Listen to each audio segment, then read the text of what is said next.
What's going on, Philip? Let me put this link in the description so that you guys could use this.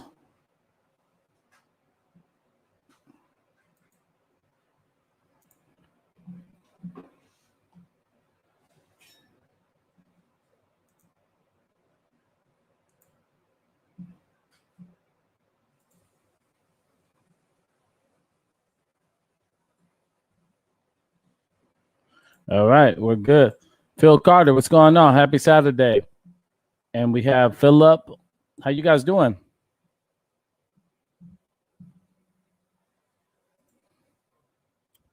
Adam, what's going on? You changed that name, huh? You changed that name up. Jared Kelly, what's going on? It's been a while.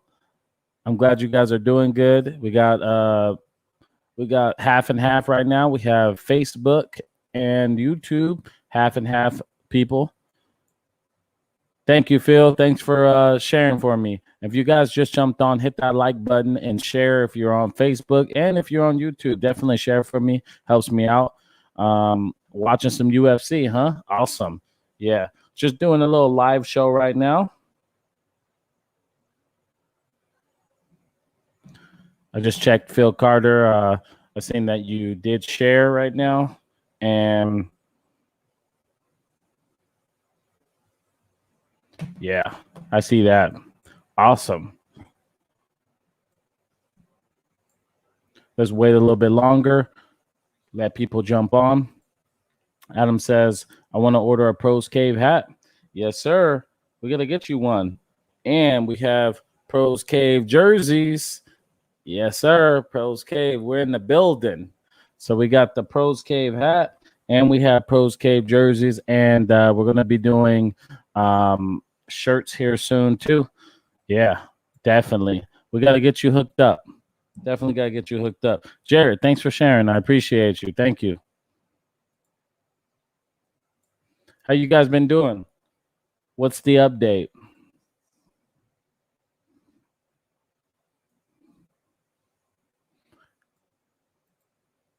He said nice. And yeah, we got the jerseys.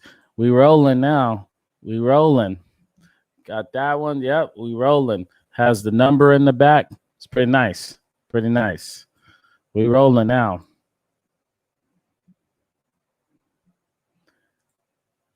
If you jumped on, if you're on YouTube, hit that like button. And if you're on Facebook, definitely hit that like button as well and share it. Let's get the word out. Cardinals game 1-1. Nolan Arenado's doing well, right? Shout out to Nolan.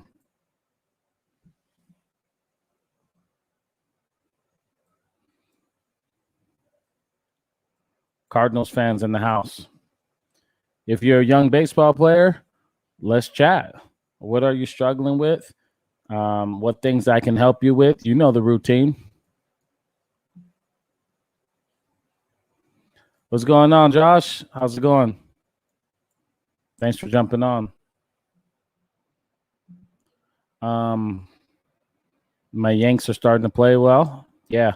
When they moved Judge to the 2-hole, I believe.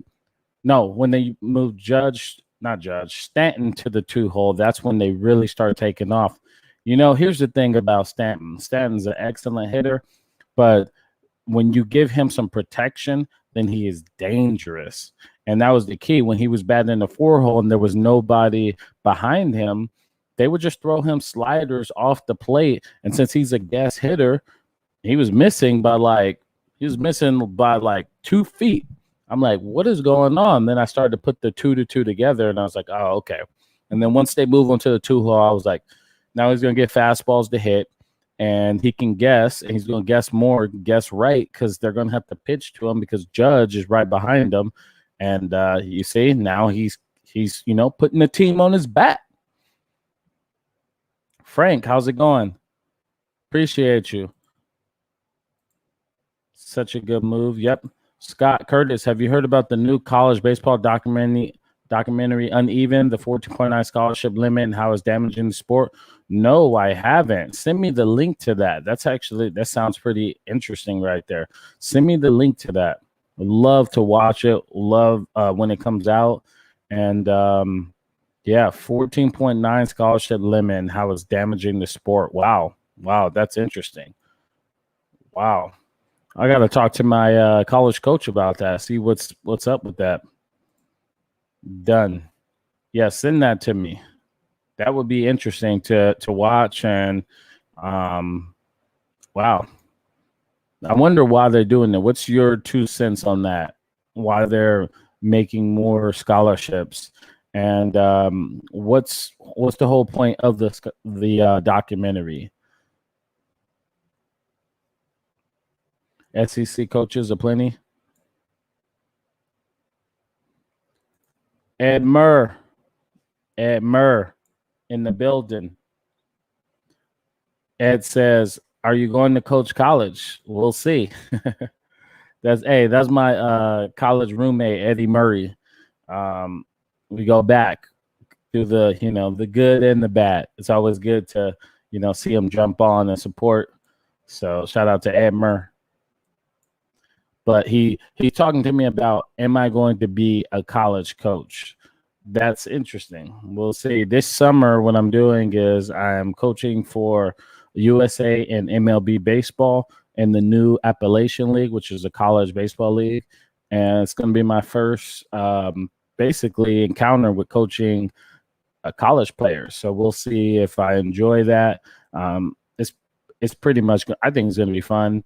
And we'll see what's going to happen. It's going to be a short summer. Get into college baseball. Or not. Keep doing these YouTube videos. These things are growing, man. I like my YouTube. Except for getting these copyright strikes from MLB.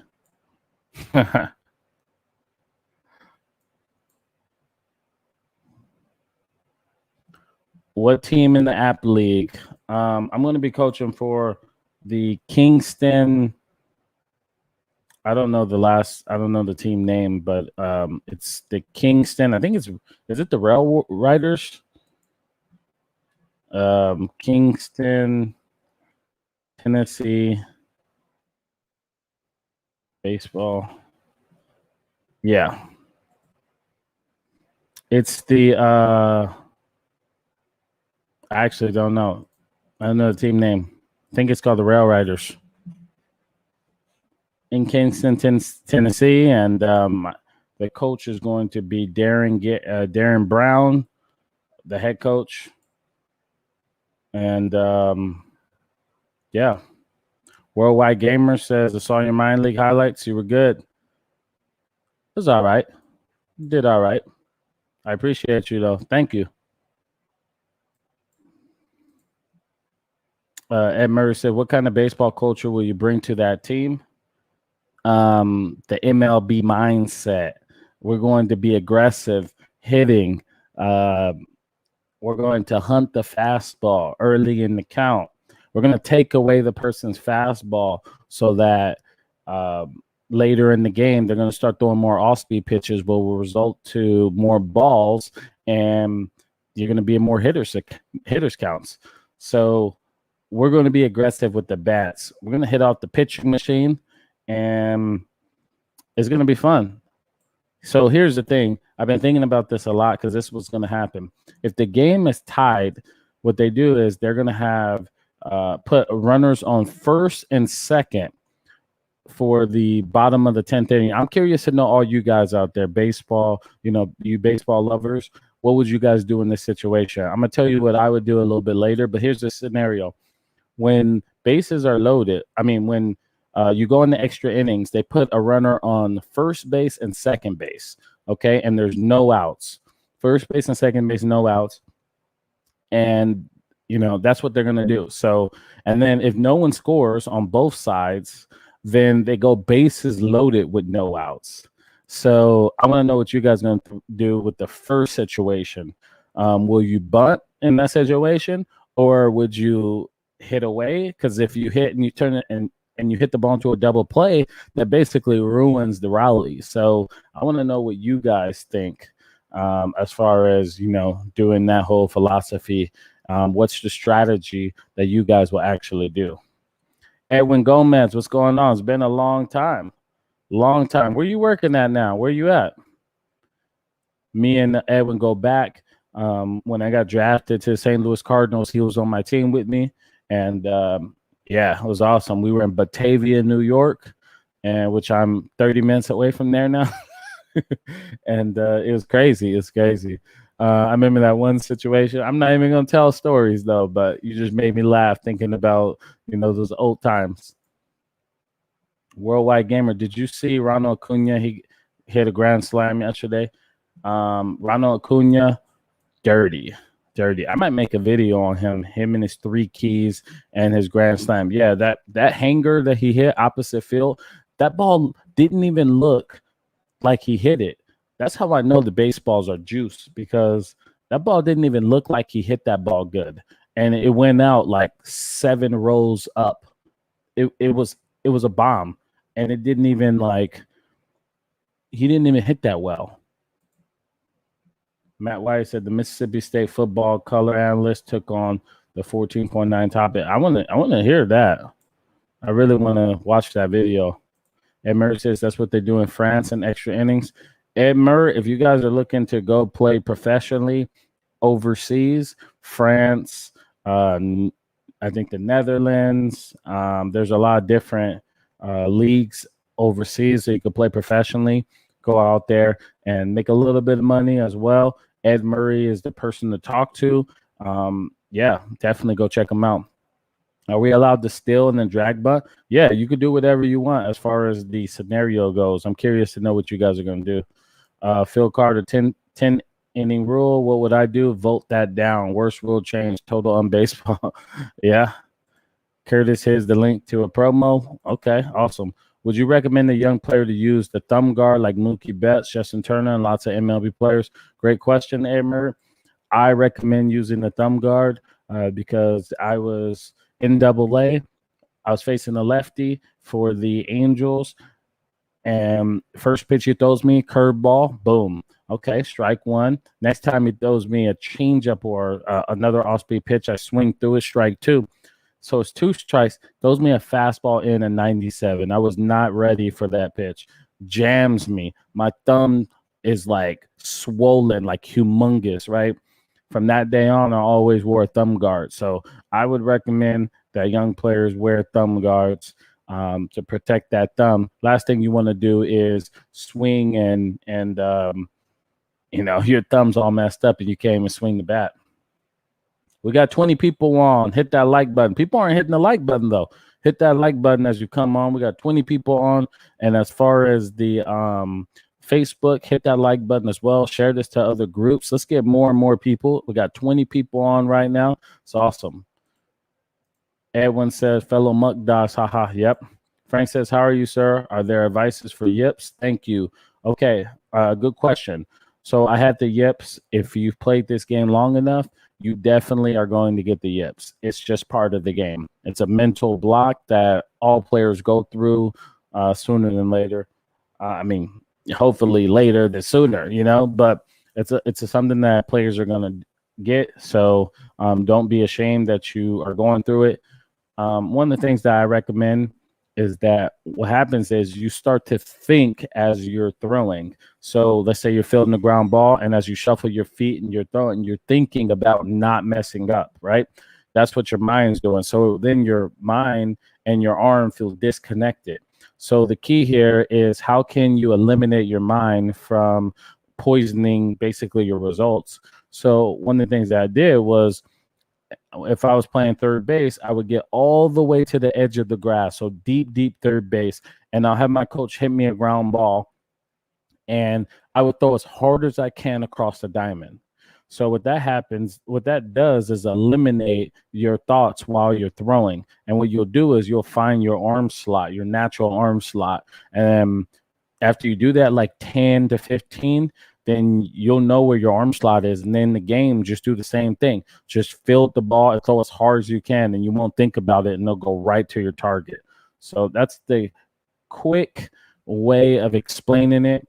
But that definitely cured my, yips. And when I face or when I have pitchers on my team that go through this, so they're pitching on the mound and I'm playing third base, and they pitch and then they're throwing ball after ball after ball, and you can tell they're thinking as they're throwing. I always go to the mound, call time, run up to the mound and say, hey man, I want you to throw this next pitch as hard as you can. I don't care if you hit this guy, throw this pitch as hard as you can. And usually right there, they'll throw a strike, and then they'll throw another strike, and then it'll be cured. So you have to just throw as hard as you can and eliminate the thoughts that are going through your head, because that's really what it is. It's your mind telling yourself, don't mess up. And if you're going to be successful in baseball, you have to be one with the game. You have to be free.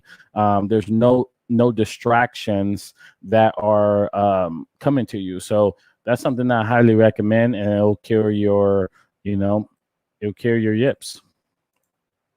Runners first and second, fake the bunt until they throw a strike. It makes the infielders move and allows the manager to bunt, hit and run, etc. Lots of options. That's a good one. That's a good strategy.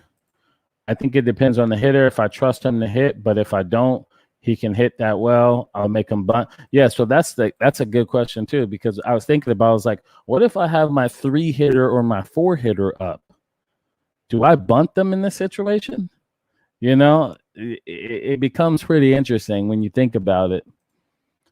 Dylan says, hey, coach, what would you recommend to do to throw harder and throw more strikes over the off season? My senior season starts in March. Throwing program, long toss, pull downs, long toss and pull downs. Long toss and actually email me at officialjermainecurtis@gmail.com. I have a video that I want you to watch. It's of a Reds pitcher, and he increased his velocity a lot. I'm going to make a video on it sooner and later, but I'll give you the little inside scoop. So email me, and I'll send you that link. And he talks about his whole program on how he increased his velocity, and he started throwing like 97 miles per hour. So I'm going to send that over to you, that link, so you can watch it, and then, take some notes, and then and then don't share it to anybody, because I'm going to put this up, but I'm going to put it up later. I'm going to make a video about it. But since you asked that question, I'll help you out and send that over to you. What is more likely, a triple play or in the park home run? Ooh, that's a great question. Ooh, that one stumped me right there. Triple play or in the park home? Has to be a triple play. Has to be. If we're talking about the MLB level. Ed Murray says, I think thumb guard helps with bat speed also. Yeah, it could be. Shortens your swing up because you don't want to get jammed. So that makes sense. Can I still hop on my Zoom if camera's not working? Sure. When did you realize you were able to go pro? When I was 5 years old. Or get a scholarship when I was 5. I know that might sound pretty arrogant, but Eddie will tell you, Ed Murray right here, he would tell you that I talked about being pro first day I went on the campus. And I've always thought I was going to be a Major League Baseball player since I was 5 years old. So when I thought I was going to be pro, 5 years old, but as you get older, you realize like that line becomes closer and closer. You're like, oh, I could really reach it, and that's what happened. And then as far as college scholarship, my dream was always the MLB, but I knew college was going to be the stepping stone to get in there because I wasn't ready out of high school. So as far as the college scholarship, I wanted to go to San Diego State, but San Diego State didn't even recruit me, which is crazy, huh? And then I went to UCLA, and we were number 1 in the nation. And Eddie was on that team too. He was my roommate. What is the funniest thing a first baseman told you while standing on base? Man, that's a great question. Wow. Let me come back to that one. Let me think about that one. Phil Carter, you mentioned yips always in reference to fielding, throwing, but what about hitting? Mentally couldn't see the ball to hit for a long period until I finally broke the mental block and crushed the double. You're suggesting on hitting yips. I've never associated the yips with hitting. I don't think I've ever talked to anybody who's associated yips with hitting. Is that, I want to know from the baseball players down there, right? Baseball players, have you guys associated yips with hitting or only with throwing? Because immediately I go to throwing because that's what the yips is like known for. Eddie Murray, I want you to comment too. And by the way, Eddie, could you come over on the show? Come join the show. The link is we got one person coming on real quick. I want to get Eddie on the show. Eddie.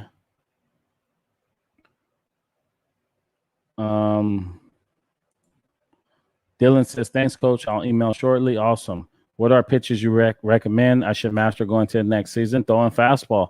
Fastball is the hardest pitch. And when you learn how to, throw your fastball wherever you need to throw it, then it sets up your off-speed pitches. Tate, hey, I sent you a DM on Instagram, some videos of some of my cuts in game, and I was wondering if you could give me some feedback.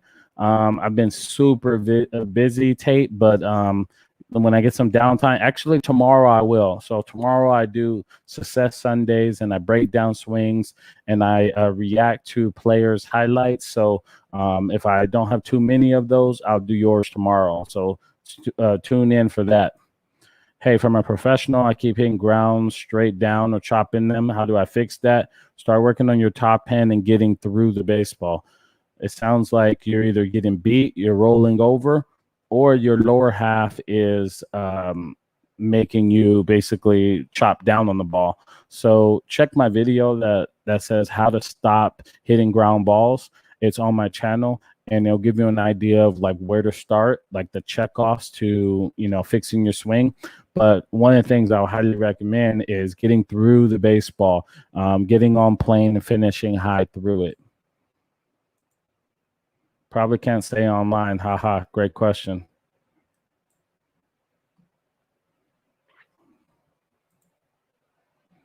Only with throwing. Only with throwing. What are yips? Isn't that basically a slump? Yeah. So yeah, hitting yips would be the slump, right?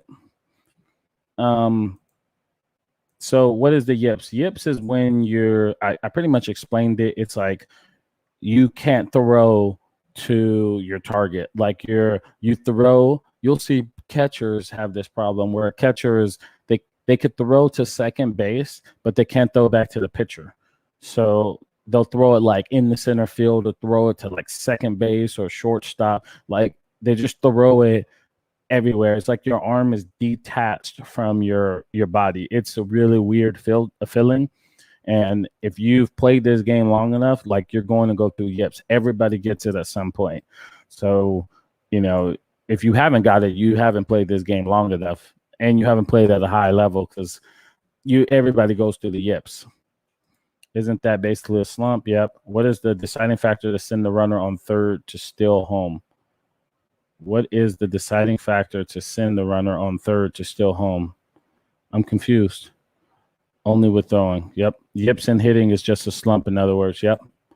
Hey, I had a question about my swing. When I'm swinging, my hips fly out and my body curls under. Any tips to stop curl? I don't know what that means as far as what you're talking about as far as your curl. But tomorrow I'm going to be reacting to video. So send me a video of your swing at officialjermaincurtis@gmail.com. It so rarely happens. Yep. Swing through the yips, be aggressive, attack the baseball early in the count. Yeah. Yeah, that's good stuff. Eddie, are you on still? If you guys want to come on and join the show, the link is in the description. So go over there, click the link, come over to Zoom and ask your question. I would have liked that slump question. That was a good question. That slump question would have been a good one to do. Yeah, as far as the yips, hitting yips that's a slump.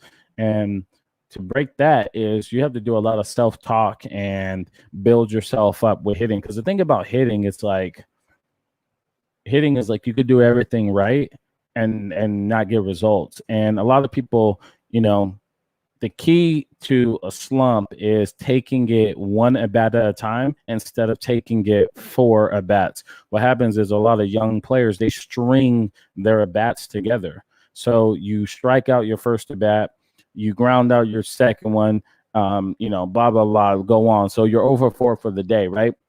And what you guys do is you string those bats together. But at the pro level, what we're doing is we're looking at those at bats one at a time. So that's how you minimize those slumps. You take it one by one. Okay, I struck out. That happened. Moved on. Now for the next at bat, like build myself up. I'm going to crush this pitch. I'm going to hammer it. If you guys just seen my last video about Alex Bregman, he talks about his hitting mentality. And if you haven't watched that, go ahead and watch that, because that video is really what all MLB players think when they're hitting. And you should be thinking that too. You should be thinking you're the best in the world. So go check that video out. It's going to help a lot. It's going to change one of you guys. It's going to change one of you hitters, guaranteed.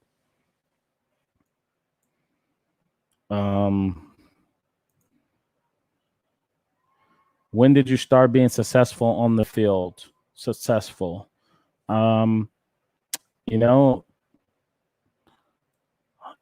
just happened. I mean, when you put in the work, when you put in the work, you're definitely going to get results. It's just a matter of time. Like, I really believe everybody can accomplish your dream. It's just a matter of time. So some people have shorter windows and some people have longer windows. But if you put the time and the effort into it, you're going to get better at the craft that you want to get better at. So how do you get good in those situations? Well, and how do you be successful? You just keep working towards it. You keep working towards it, and it'll start showing up slowly but surely. And next thing you know, you're going to convince yourself and the world that you're really good. Unless you get to the big leagues. And then on the big leagues, they still think you suck. The fans think you suck either way. They're like, these guys, I made it to the big leagues, and people were like, you suck. I'm like, dang, that's 20 years of hard work. And you guys are saying I suck immediately?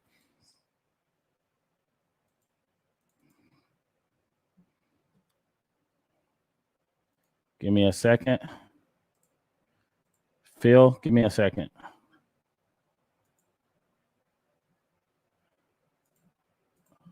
I just watched the Albert Pujols video.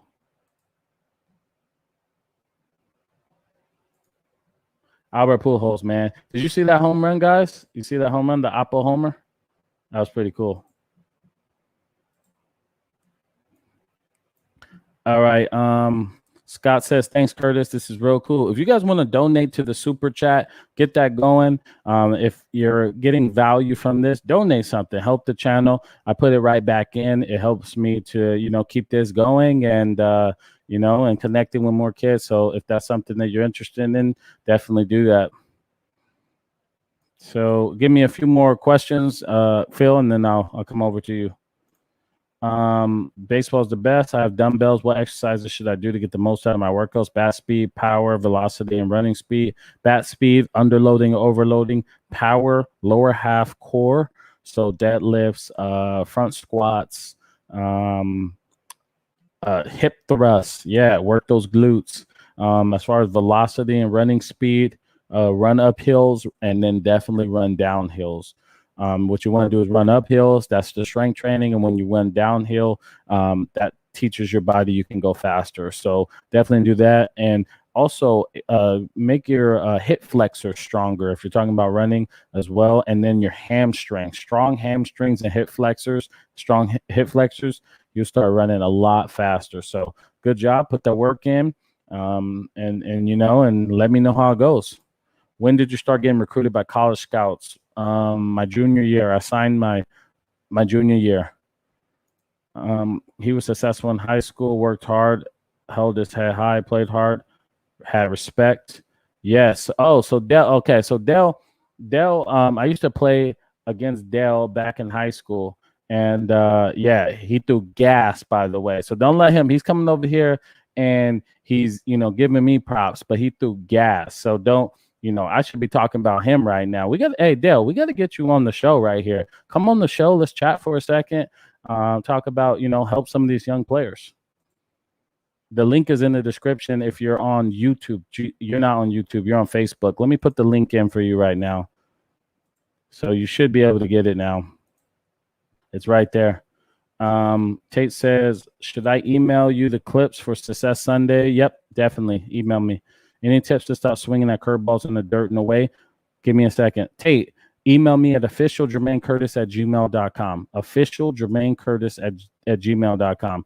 Randy, change your sights. You're looking at the ball too down. You're looking at pitches that's too low in the zone. So change your sights. Look for a fastball up in the zone that's going to steer you away from the curveballs that are down.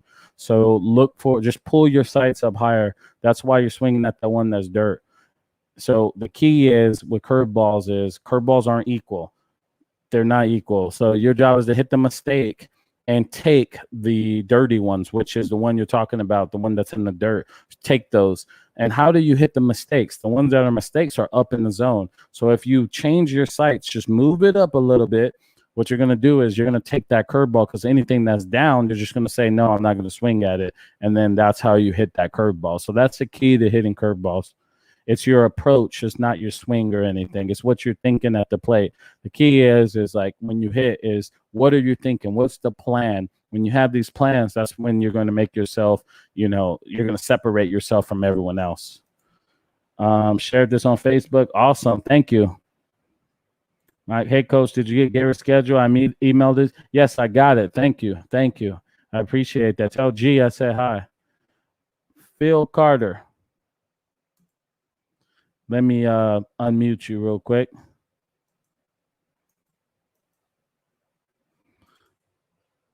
It's not unmuting for some reason.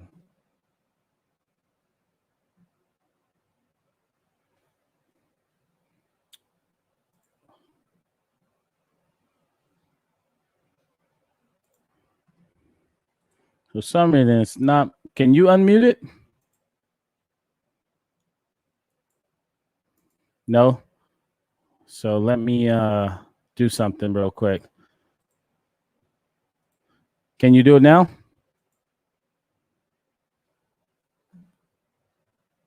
What's going on?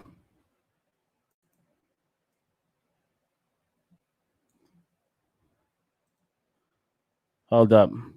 I can't hear you. Can you talk?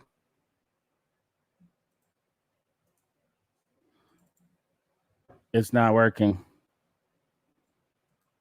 For some reason, I can't hear you. Let me do it again.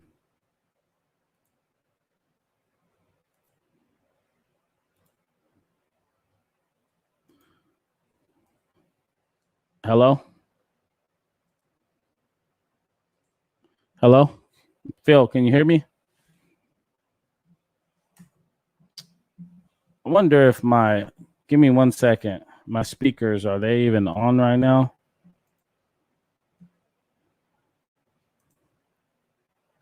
Check, check. Yeah, they are. Oh, that's interesting. I don't know why I can't hear you right now.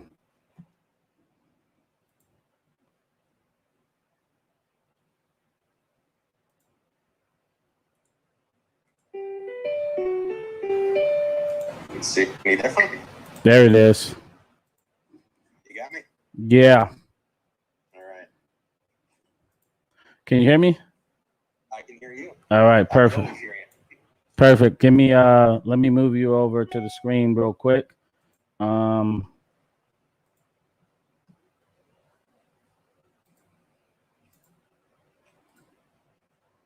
So we got Phil Carter on the show.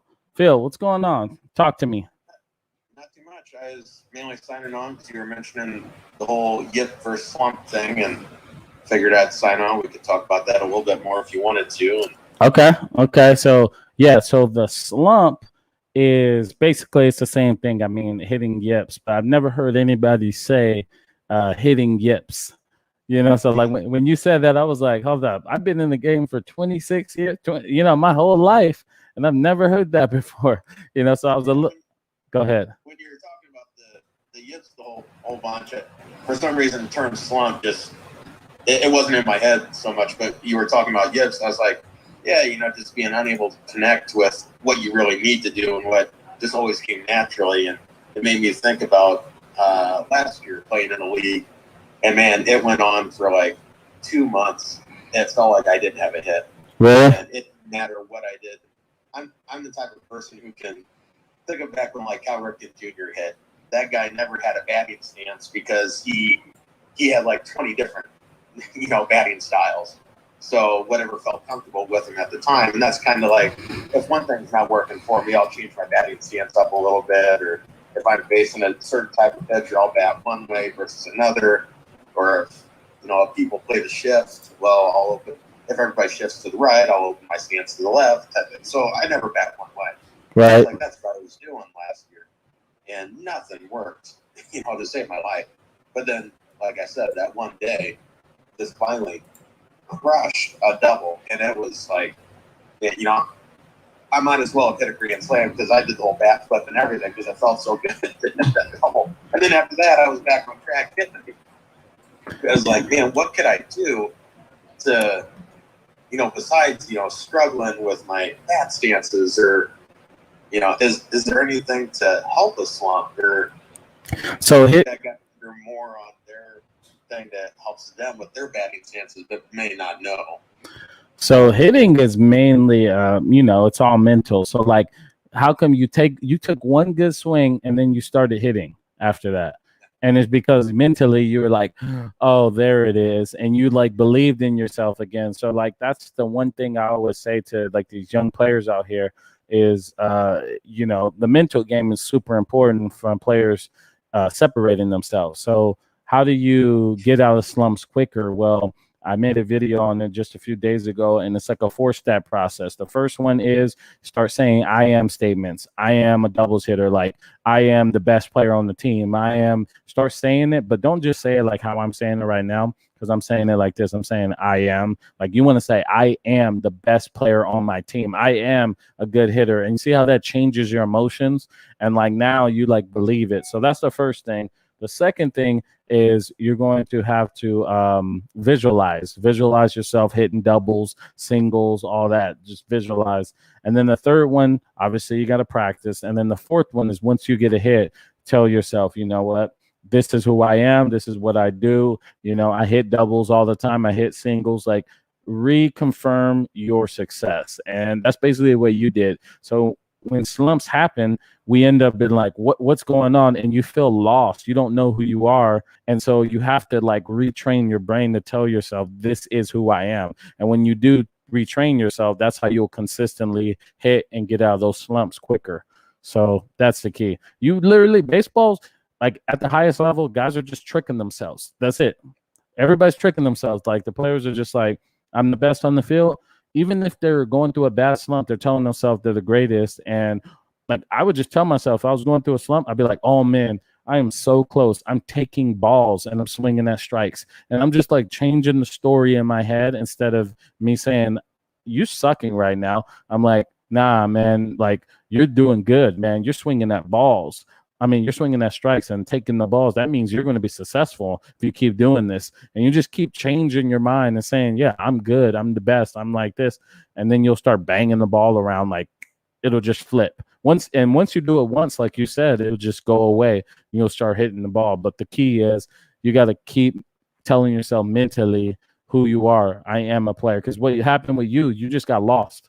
You're like, I don't know what I'm doing up there, And that happens in baseball. Like you don't know. You start like doing like I'll go up there sometimes do a leg kick. I'm like, what am I doing? I don't even know. But you're just like playing around with stuff because you forget who you are and what you do. And that's the key with guys being successful. Like they know who they are, and that's why they're getting success. They know what type of player they are. They know everything about. They're more aware. So that was the only thing. You were trying stuff out, and then you lost who you were. And that was it. Yeah. Now, I got kind of another question to you, and this helped me a little bit also in some of my hitting even now. Did you ever have it where when seeing some pitchers, it totally rule out guys like DeGrom or, pitchers like that? That guy doesn't count. but more realistic pitchers, could you go up there and almost see that ball coming to the point where it's like what may have been a baseball looked like a beach ball, coming at you, and it's like you could just look at that thing and it looks huge to you. Because I mean, sometimes I'll get that from a guy. It's like, yeah, I got this guy's number. And Yeah. it's like I can almost sit back, and I may have one certain swing, but on this guy, I can sit back and tilt and just crush it off this guy because I know what's coming and it looks huge out of his hand and stuff like that. Yeah. Because everybody right now throws about 94 miles an hour, but when we face somebody throw 91, 92, oh my, it was like that ball was coming in so slow, like, and everybody be like, their whole mouth be just like drooling, like ready to get to the plate and just start hitting, and our coaches would say that. Our coach would be like, hey, somebody out here, salivating. Someone's hungry. You better be hungry right now. We got 91, 92 on the mound. Come on. You guys need to hammer this. And we'd be like, we run up to the bat racks and let's go, But like guys, like you said, DeGrom, you're like, hey, I'm hoping I'm not in the lineup today.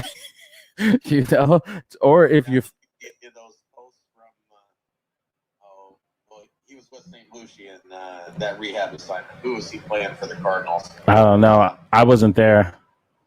Well, I mean, that was just like the other day. There was a whole bunch of Twitter posts from was that Palm Beach, I think, that whoever the Cardinal League is down in Florida, or Cardinals team down in Florida. I think it's Palm Beach. Yeah. But they were like, SOS, somebody send us help. We're facing DeGrom. This isn't even fair.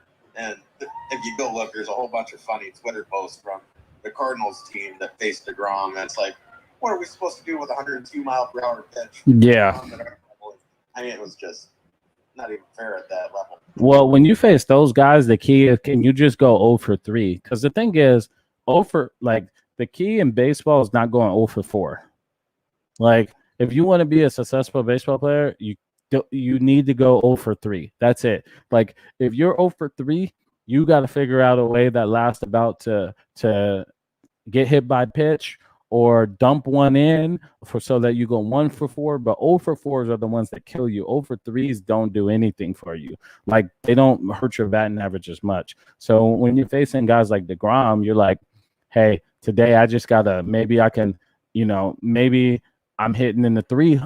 Maybe I'm hitting the 7 hole right now. I know I'm only going to get 3 at bats. So let me try to just, get one hit or like a walk off of him or something like that. You know what I mean? Like, but then when you, like you said, when you're going against the people with the beach ball, it's like, oh, I need to get 5 hits like today if I can, like that's just how it is. Like it's all strategy. The game is strategy. When guys are facing DeGrom, all they're trying to do is not go 0 for 4. That's it. So they're like, all right, because the number 2 guy, who's the number 2 for their team? For the Mets? Yeah. Pitching wise? Yeah. You got DeGrom, you got Syndergaard, you got Peterson, you got, trying to think who's all in there. Stroman? Marcus Stroman. That whole team actually is they got a good starting 5. They got a good starting, a good lineup. Okay. Yeah, but anyway, basically the 3, 4, and 5 guy, or maybe 2, sometimes 2, but the 2, 3, 4 guys and 5 guys, those are the guys you're trying to get your hits. You're like, all right, I got to get my 2 for 4s. I got to get my 3 for 4s. And then the number 1s, you're just trying to go 1 for 4 or 0 for 3.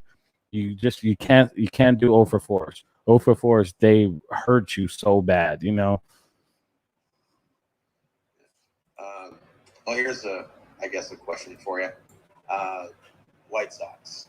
La Russa's reaction to Mercedes hitting that home run off of the Twins position player and saying that's total unwritten rule and you don't do that, is all that stuff. And also, now comparison to it too, Kevin Cash, what was that? Oh, their shortstop with the Rays. Wendell, is it, I believe? Wendell? Joey Wendell, yeah, he played with me with the A's. Yeah, he did the same thing, and the other day following Mercedes, and Cash, all he did was he gave him a high five. Off a position player. I forget who the Rays were playing in their game, but it was after the White Sox and that whole debacle. And Wendell does it. He gets a high five from Kevin Cash, his manager, and that's all Cash does in reaction.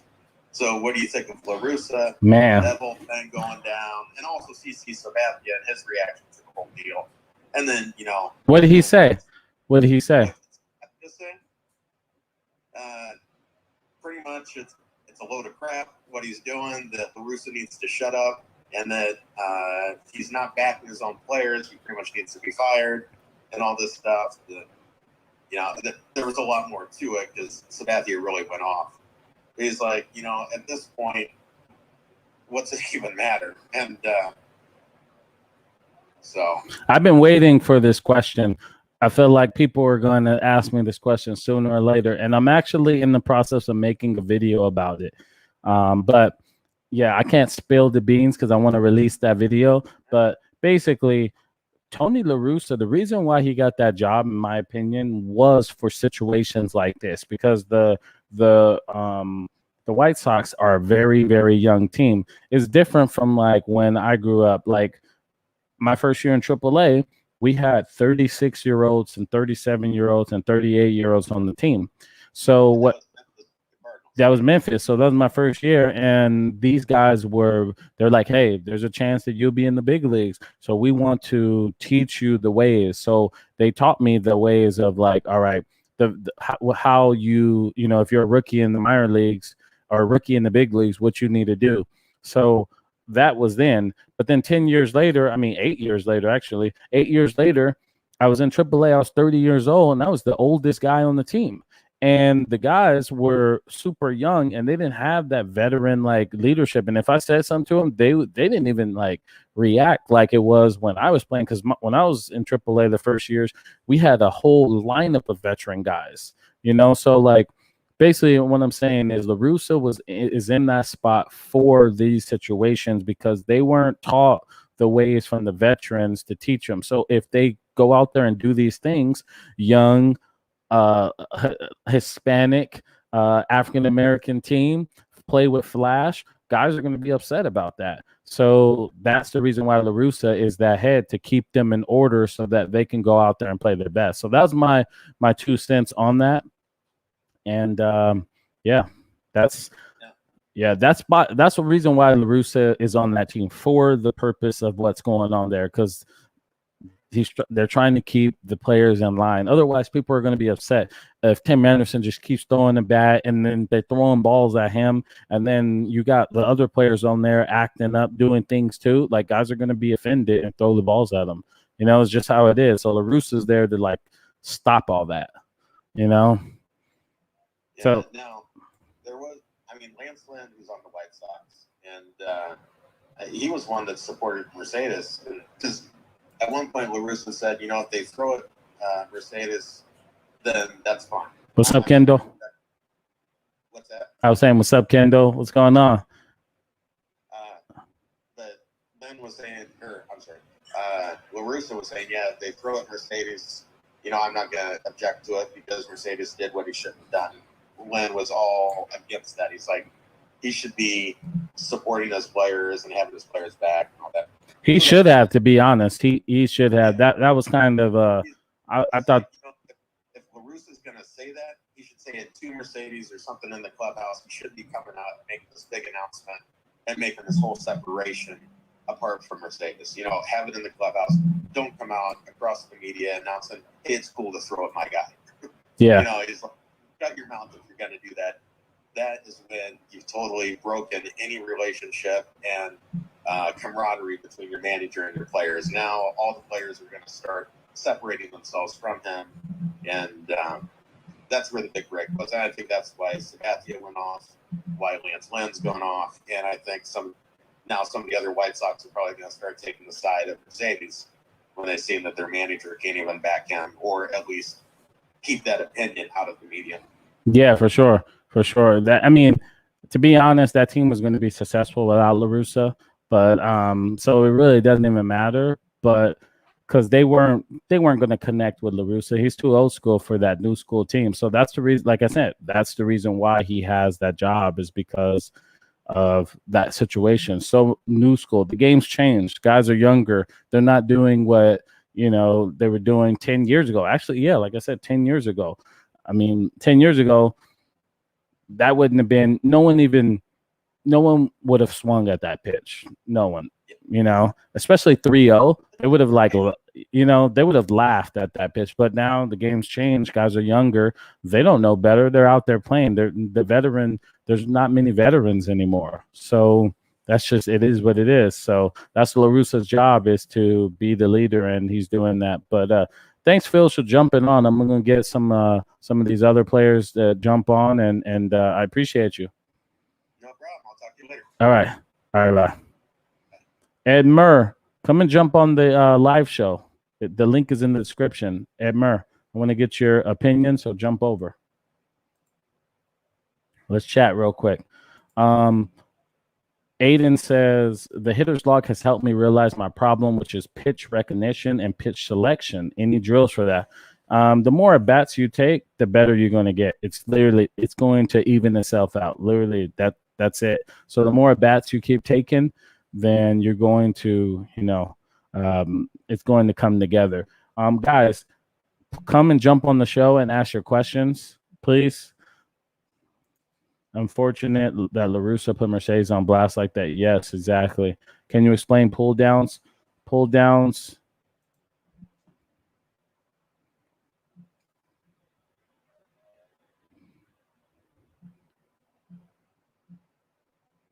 Frank's jumping on.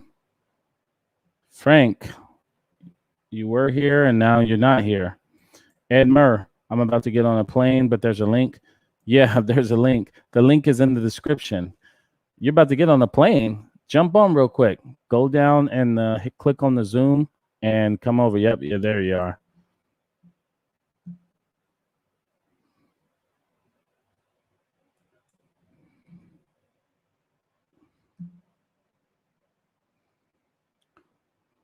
Hold on, guys. Give me 1 second.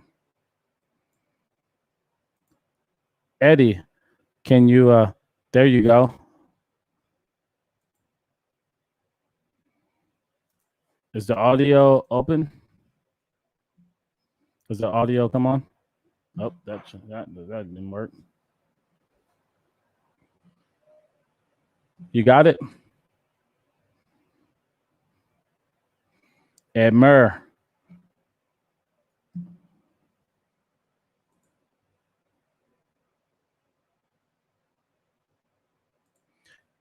Is the audio working for you?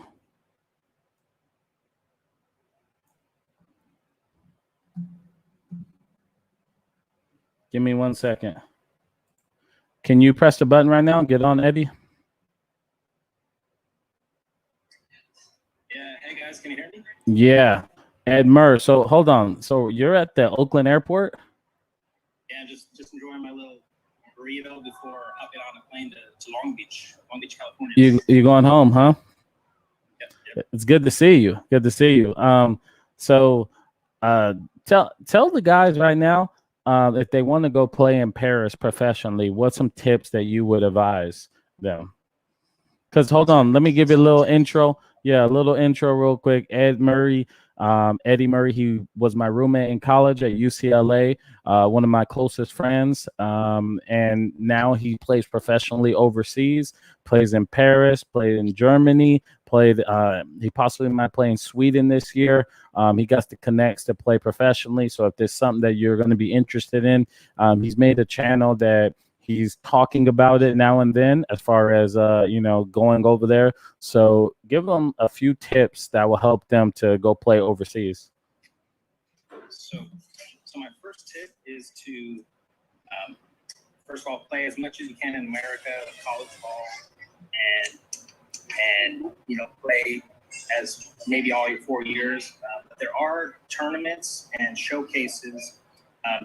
Not really this summer because of COVID, but starting 2022, there'll be tournaments and some showcases where you can go out there, take a trip, kind of get your feet wet, and play in front of these European teams, and not only in these showcases, you'll get the experience of going out there, experience a new country, but also you'll be able a chance to network and get seen in front of these teams. Awesome. Yeah, appreciate that. Bader says, Eddie. Yeah, yeah. So, yeah, appreciate that. Yeah. So, you're going home. How long are you gonna go home for? I'm actually gonna be in town just for 2 days. I'm coming back Monday. Finish off. Sorry, people in the background. Finishing up the school year starting Monday. Monday and Tuesday are the last 2 days of school. Nice. So so hold on. I got a question for you. You've been a consistent hitter. You in high school, me and you were battling for, the highest, what was it? Doubles or hits? Times, Yeah. What was it? I think we were battling for average and probably like doubles, triples, or yeah. I think how many bombs did you hit that year? Well, my senior year, in senior year, I only hit like 8 or 9. Oh, only? Okay. Hey, my junior year, I went off. My junior year was my year. So, yeah, but same here, but you had more triples than me. You had like 6 or 8 triples, right? No, well, yeah, senior year I had like 13 because because we had a little home field advantage. There was no fence in right field, so I would just pepper that right center gap and just let it roll.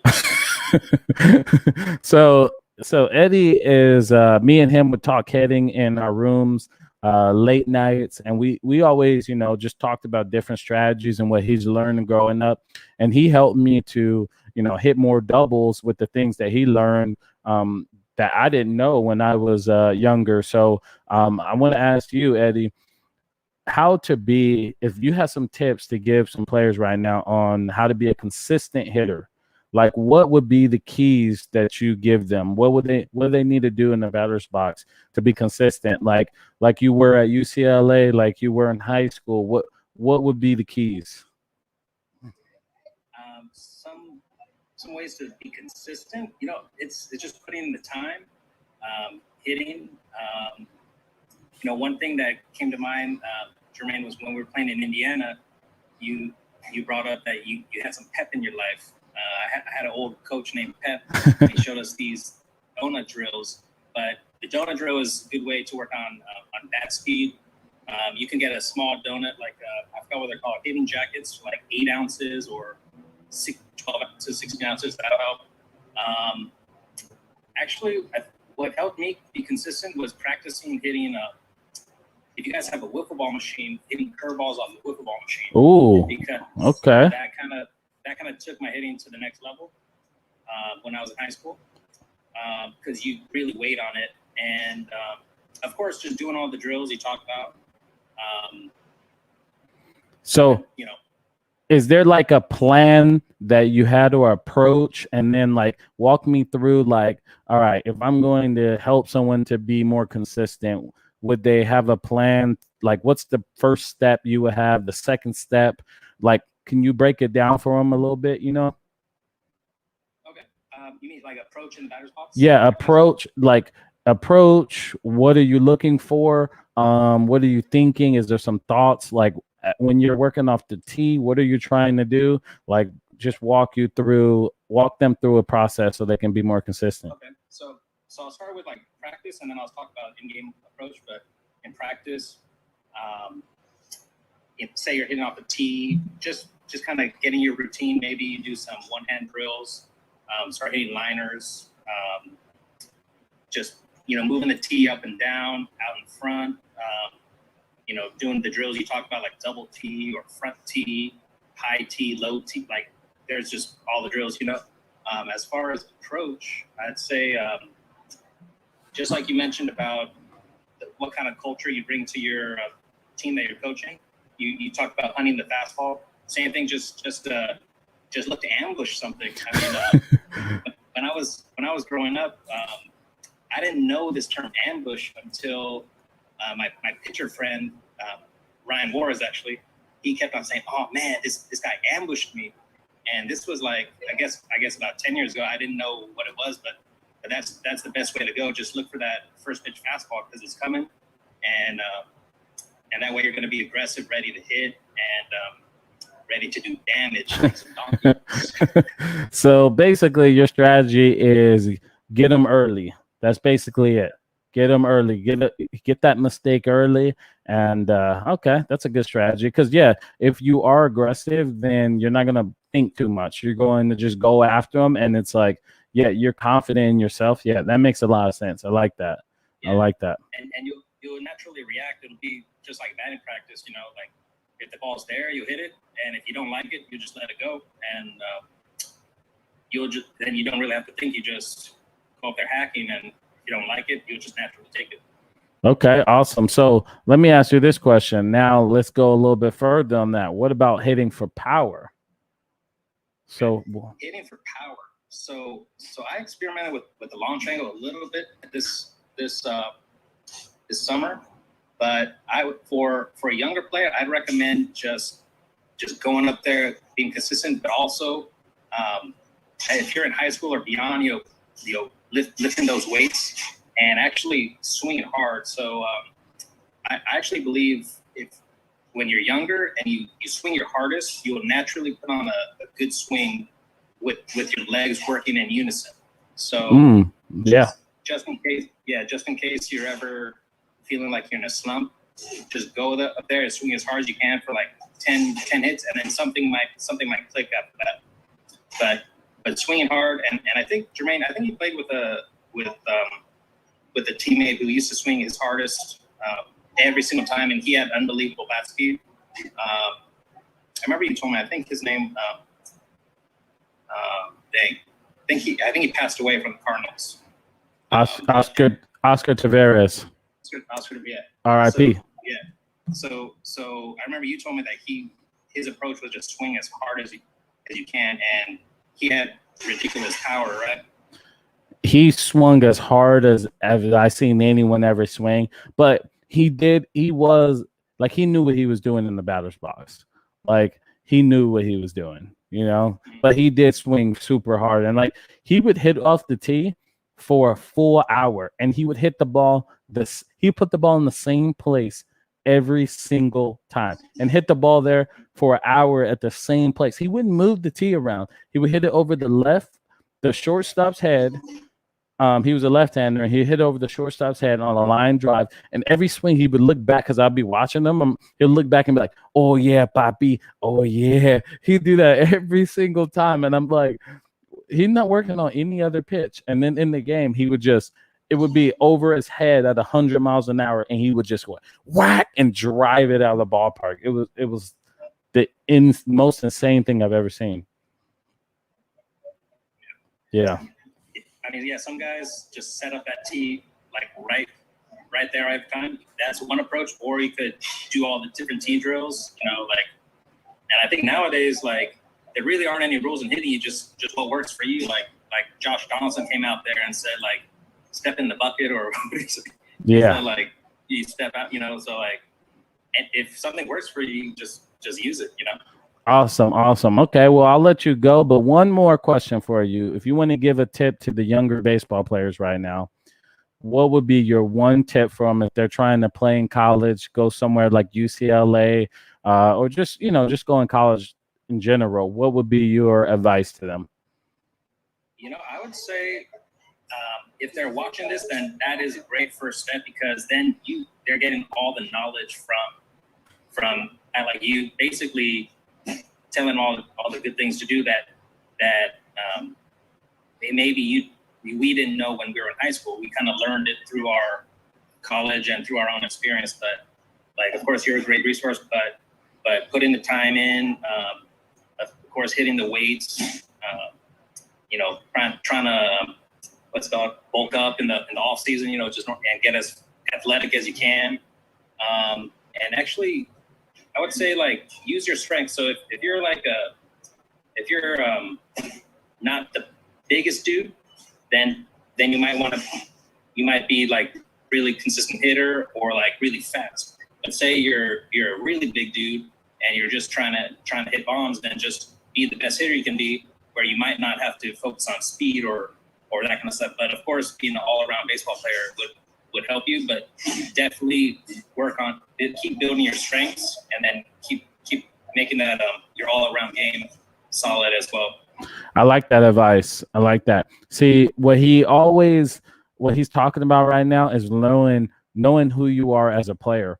Like the reason why Josh Donaldson is who he is, because he knew who he was. The reason why Eddie got to where he got to, because he knew who he was. Same thing with me. You need to know who you are, know your strengths and weaknesses.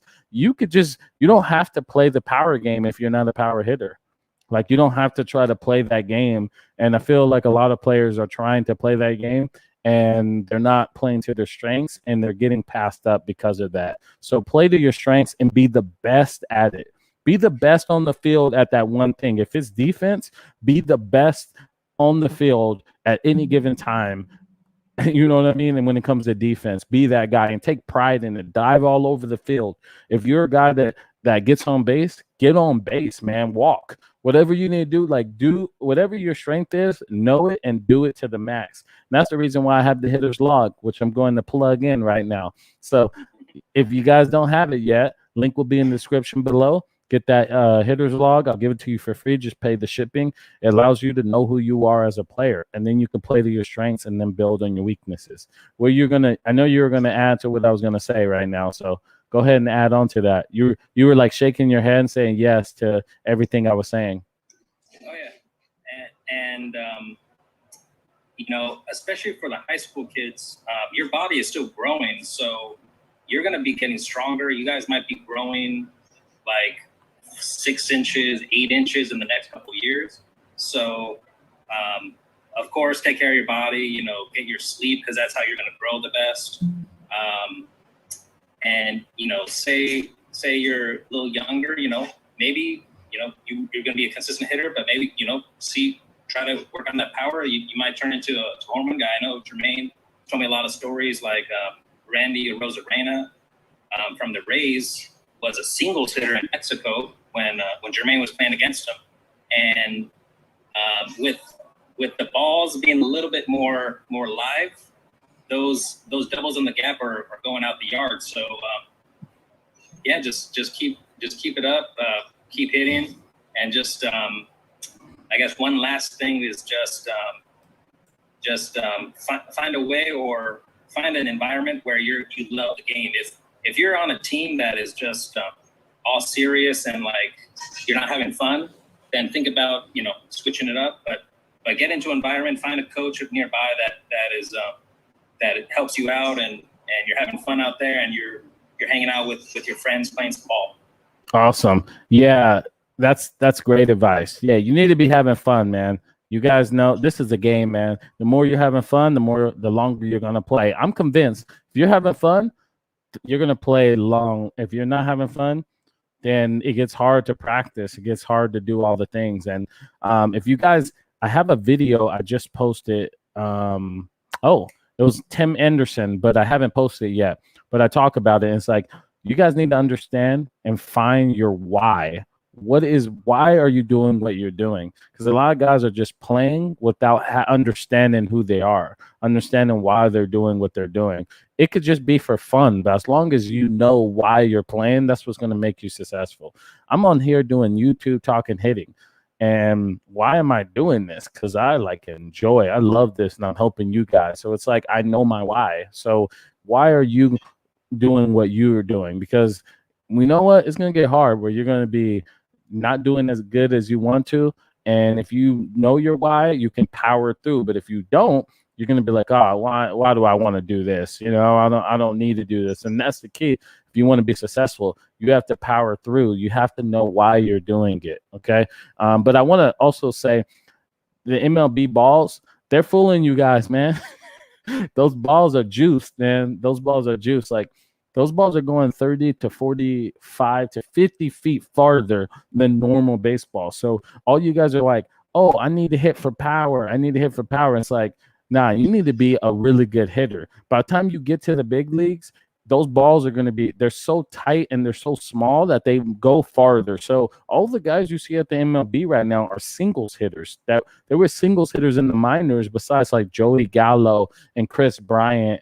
You know, those guys were, and Bryce Harper, those guys were power hitters, but most guys were singles hitters. And then they get to the big leagues and now they're hitting 40 homers a year, 30 homers a year, but they knew how to hit first. And then that's the reason why they're hitting those bombs.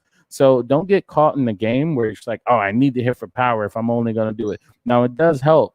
I will say that. And you can improve yourself by getting in the weight room, working on your bat speed. Definitely do all those things, but don't get caught in the game till your game sucking because you're trying to keep up with everyone else. So you got anything else, Eddie, or no? You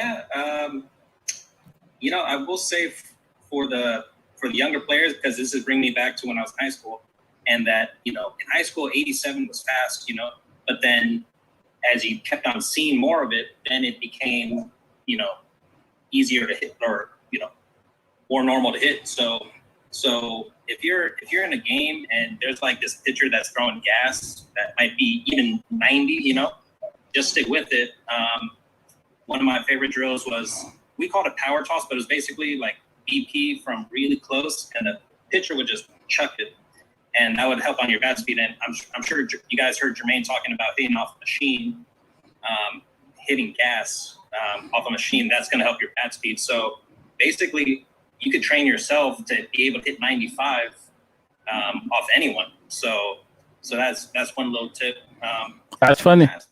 Hold on, let me add on that because it's funny that you said that, because Barry Bonds was saying that to me when I hit off the machine. He goes, your hands are fast, and you'll create that bat speed, and you will be able to get to anything if you just let your hands get there. You know what I mean? It's like, I don't care how fast the ball's going to go. If you told yourself it's not going to get by you, you will get the barrel to the ball. The key is telling yourself you're going to get to the ball. You know what I mean? So I love that you said that. About, you know, you can hit 95 if you worked on it, because you're right. Yeah, definitely. And I guess last thing we talked about, like, knowing who you are, or knowing why you're playing. I meant, and you know, keeping balance of your goals of course pursuing college and pro ball, but also having that love of the game, which actually Europe, playing in Europe. Gave me that perspective, because all those guys out there, they're playing just for love of the game. And it pumped me up, because I would be out there and these guys would be working their jobs, you know, in Paris, and they just come out to the field and just, they want to hit for like 5 hours a day. And I'm like, okay, yeah, I'm cool. So I would just feed off their energy. But yeah, definitely, like you said, Jermaine, know the why you're playing. Of course, go for those goals, go for the big leagues, but also keep that balance of enjoying yourself, enjoying the game, and enjoying the other things about baseball, like hanging out with your friends, or being able to take a trip to, like, I don't know, Arizona, or, you know, if you're on the East Coast, I don't know where you guys go to, maybe Puerto Rico or something. Awesome. Yeah. Eddie, I want to ask you this question. It just popped in my head. How would you advise young players dealing with obstacles?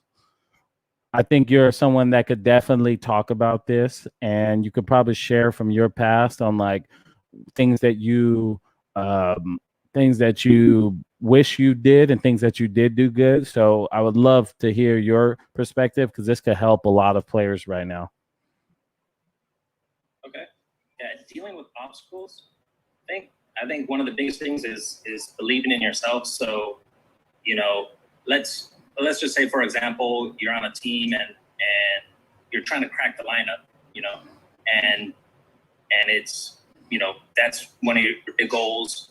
Maybe it could be a high school team, it could be in college. I would just say keep the end goal in mind of, like, your one season is just 1 year of a long career of baseball. So, like, if you're in high school, just plan to be playing for another, I don't know, 10, 15 years at least. And that one season is actually only like 4 months of the season. So it's actually only a third of the year. and you still have your summer team, you still have your like winter ball team, and then your spring team normally. So just always keep that in mind that each season is just the next step to the next. Keep that end goal in mind, and at least summer ball, there's usually the best opportunity to find a team and maybe go play wood bat. Like I mentioned about going out to Europe, starting next summer, there'll be like tournaments out there. We get seen, that kind of stuff. But as far as dealing with obstacles, sticking with it. Actually, I'm gonna quote you, Jermaine, from in Indiana. Actually, it's a quote from your dad mentioning, if you're walking on the street and you pick up every rock, correct me if I'm wrong. If you pick up every rock and put it in your bag, that's going to weigh you down. So, and actually, can you fill in the rest about that quote? So my dad would tell me when I was younger, he said that when it comes to obstacles, when it comes to, let's say you're not getting hits or you're making errors, basically that whole thing where it's negative thoughts that's going through your head. When I was younger, I used to walk to school, right? And I used to go through a field. My dad was like, "Hey, Jermaine, when you walk through that field, you see those rocks, right?" He goes, "You don't pick up any of those rocks when you go to school, right?" And I'm like, "No." He goes, "That's how you need to be in baseball. You need to keep walking past those rocks. But what you're doing right now is you're picking up those rocks and you're putting them in your backpack. That's the strikeouts. That's the let's say an obstacle happens where I'm not starting in the lineup. Now I'm upset about it. Now I'm putting too much pressure on myself, or I'm getting upset and I'm not being a team player. I'm just putting all these rocks in my backpack. Eventually I'm going to fall over and I won't reach my destination. So your job is to eliminate those rocks and just keep walking to the destination," which he was trying to tell me is going to school. So I live by that. And I think that's the reason why I've gotten so far. And I think, he would agree. So you can continue now. Yeah. And actually, like you said, I think you said something about negative to a positive. Our UCLA coach was famous for this, saying NPs, like turn a negative into a positive. Basically, anything that might be negative, like, could be a getting out, strikeout, or whatever error, the common stuff. It's a good learning opportunity. Like, okay, what happened? And then you could like spend the next day practicing what happened and try to improve on it. So that's one way to look at it. Always looking to improve from whatever happens. You know what? I never understood until now why he kept saying MP. Every time he say MP, that I wouldn't even know what he's talking about. I wouldn't even listen half the time when they would say stuff like that. I'd be like, what are they talking about? But that wasn't. Go ahead. Oh, no, okay. But you knew the turning a negative into a positive, but when he said NP. Well, no, I don't even remember him saying. I do remember him saying turn negative into a positive. He would say it like that all the time, right?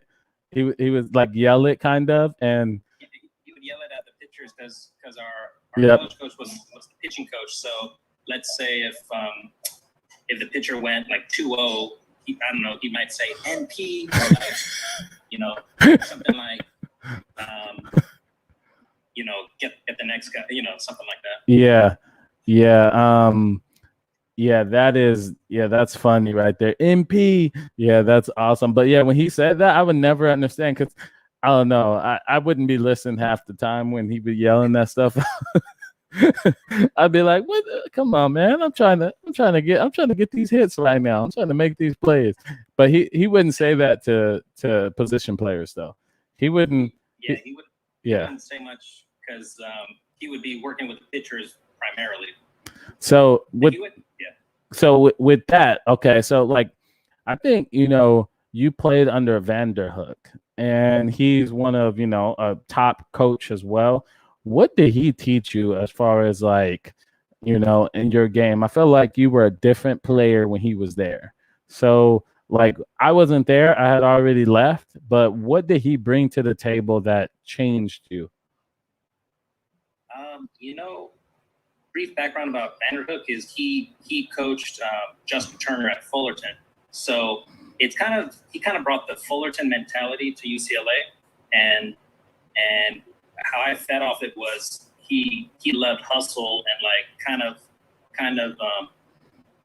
grittiness, you know. So for example, like at UCLA, there's a lot of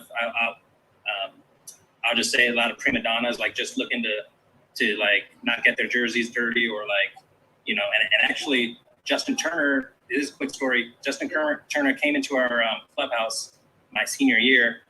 This is when Vanderhook was coaching, and he just called everybody the P word because he said that UCLA wasn't known to be tough. You know what I mean?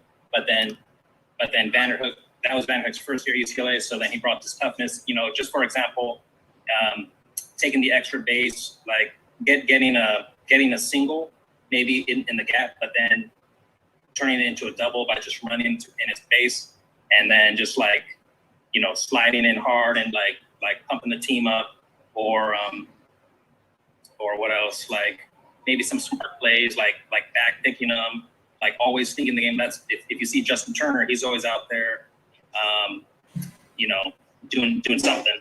You know what I mean? But, man, I want to definitely just brought. Yeah. hold on. Go ahead. Finish that. Oh no, he brought the grittiness and the kind of the tough mentality where you're just ready to go and play ball hard. Yeah, man. I want to touch on the Justin Turner, what he said about UCLA. I felt that same way my freshman year. Remember, I always talked about it. Remember, I was like, these guys, man, what's up? They scared. Like we were in, like, we would be roommates. I'm like, how is the veteran guys, like, these guys are like scared to face guys. They would like challenge me, like, oh, you're not gonna be able to hit this guy. I'm like, are you kidding me? are you? We won't name any names, but some of the seniors made it to the big leagues, and they were not exactly believing in themselves or us. They were saying, "Oh, we're going to get carved up or something." You know? But yeah, I think it was just kind of an old mentality from UCLA that you might have heard stories about back in the day, but definitely Vanderhook changed that, and then now they're one of the best. Actually, I think they're having a down year this year, but they were like number 2 in the nation like a week ago, like something like yeah. I think you know what's happening. I think they were preseason like 1 or top 5, but all the guys are juniors, so it's their draft year. And it's kind of like yeah, because I think they've lost like 3. I don't know. I just kept on seeing them lose 2 out of 3 to like all the conference teams. So I think actually I have no idea what's going on, but it's tough during that draft year. It's just kind of like, it's kind of weird because everybody's the best, but it just doesn't exactly work. Yeah, so we went through that my junior year. We were number 1 in the nation. On paper, we were the best team in the nation. We couldn't beat anybody. We literally we couldn't beat. We struggled almost with like Bethune Cookman. We almost lost to Bethune Cookman. We were number 1 in the nation. I mean, the score was closer than it should have been. The score should have been like 20 to like, you know, we should have crushed them, you know, and the game was like really close. So yeah, it happens. That junior year is a tough one, man, because everybody's caring about their draft stock, and you're at the same time you're trying to win. So it's like interesting. They need to do something with college baseball. They need to change that, because I guarantee you more teams will get to the World Series if they change that. You know. So what do you think? You mean making them stay 4 or changing it to like only 1 or 2 years? Change it to make it stay. You have to play 4. If you have to play 4, guys, like that number, like we would have won the College World Series. We had to play 4. I would bet everything on that, because it would have been we would have had different mentalities going on that year. That whole year, I was having interviews with every like team every day. Like, you're going to practice early to have interviews with every base MLB team. and then they're waiting there, watching your practices and looking at you. So you're not even like thinking about your team. You're thinking about the draft process, like the whole entire year. And then you're watching Baseball America, and they're like, Jermaine Curtis is 0 for 20 like in the first month, and I'm looking at this and I'm like, oh crap, my draft stock is going down. Like I need to, do something. So like it's an interesting one, you know what I mean? Like if that was pushed to senior year, we win the College World Series. I'm putting everything on that, Yeah, definitely. Because we had the best team on paper, and yeah, like you said, every day was like a showcase because you're practicing, but you're thinking about your draft stock, which actually did the coaches at UCLA ever talk to us or talk to you about how to go about the draft or anything? Nah. Yeah, because what we ran into was when we were at UCLA, we already played at a higher level than our coaches, which we I mean, it's just a tough situation because we already played at a higher level, so they didn't really have experience in the next step for us, or for example, if the coach had some draft experience, they would have said, hey Jermaine, I know the scouts out there, but just be yourself, and probably that's all it would have taken for you to be like, oh yeah, the scouts are there, but they're going to be there all the time. Just do you. It was hard, man. That year was like, it's tough because you're battling like wanting to win with at the same time going for your dream. It's like, and that's the thing with college. College isn't like I have this discussion with guys that played in the MLB or guys at the pro level about college baseball, because they asked me, I'm like, Jermaine, you'll be a good college coach one day. And they asked me, are you going to be a like normal college coach, or are you going to treat them like they would be if they're developing to go to the pros? Because those are two different games. They're two different games. Like the college game is different from pro game. So will you try to play the college game and then you're not developing the players as they need to so they can go and play professionally? Or do you play the pro game and then get beat in college? Because we've seen that. A lot of guys that were MLB coaches coaching college guys, and they have the pro mentality, and then they get crushed at that level, because the pro mentality is not the same. They're two different games. So that's interesting, like that conversation. That's why, if you're listening, I'm always like encouraging Jermaine to coach college, because I think he'd be a great coach because he knows the college game and he knows the pro level, and you bring that energy to the team, And one quick story: when we were at UCLA, UCLA was kind of the normal college mentality, but SC had Chad Kreuter as their coach, and this guy was best known for being on the Los Angeles Dodgers and choking out a fan at Wrigley Field. And you didn't know about that? I didn't know. I didn't know that. Just look it up, Chad Kreuter. But anyway, he was the coach at SC, so he brought the MLB mentality, and they were like swinging with like wood bats before the game, or using training gloves like during PPP. But I tell you, that was like the easiest sweep we ever had. They were not good as a team, but about half those guys made it to the big leagues. Like a bunch of pitchers. They had back in the day, that was Grant Green, Boxberger. I think he's still pitching, and like Tommy Malone. I think Andrew Triggs. Some of those guys. But I think of course, bringing the balance of the college energy, like the normal stuff, like the hoorah, but then balancing out by developing them. I think that's the best combination for college coaching. That's interesting. We need to have a better conversation. Actually, we need to have you back on the show and talk about this stuff, like, because we're having some good conversation right now about a lot of different things, Just to let you guys know, when Jermaine and I played in college, but we finally got back to play together last year. Played some indie ball in Indiana, and we must have talked till like 6 in the morning, 4 in the morning every night in the hot tub or at the Mexican restaurant, the taqueria. Just talking baseball, just like this. Yeah, we literally talk all night about hitting approaches, talking about guys we played against, with everything. We were just catching up and stuff, and we were in the hot tub because now my body's older. Got to go into the hot tub. Before it was like I could just go out there and play, but now I have to go to the hot tub to keep my body ready for the games. You know what I mean? So here's the question. A kid said right now, Lewis says, today I swung at a pitch over my head inside. It was so embarrassing and I got depressed. I feel like when I'm too aggressive, stuff like that happens. But when I'm too passive, I take strikes. You want to give them some tips? Oh, definitely. I've been there plenty of times, especially young.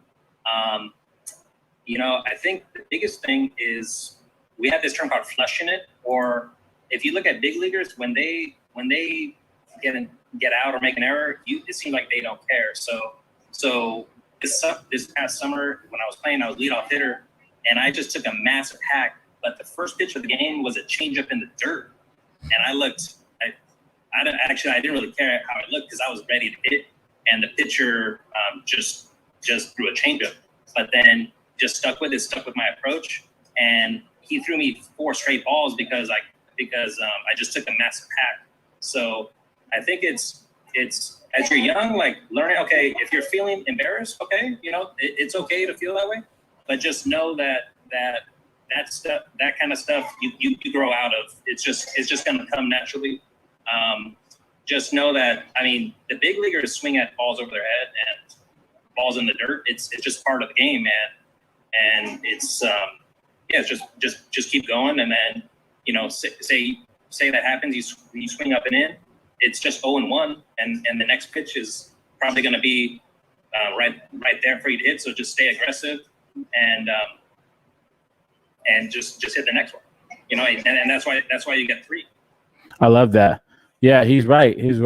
One of the things I would say to you, Lucas, is that every player on the field has a bubble, and your job is to not let people in your bubble. When you let things in your bubble, that's when I would say your performance is going to go down. So hold that bubble and protect that bubble. So yes, you did get embarrassed, which is part of the game, part of being a human. It's a human emotion, but it happened, and move on. Protect that bubble. That bubble's still around you. Nothing could get in. Like, don't let anything in.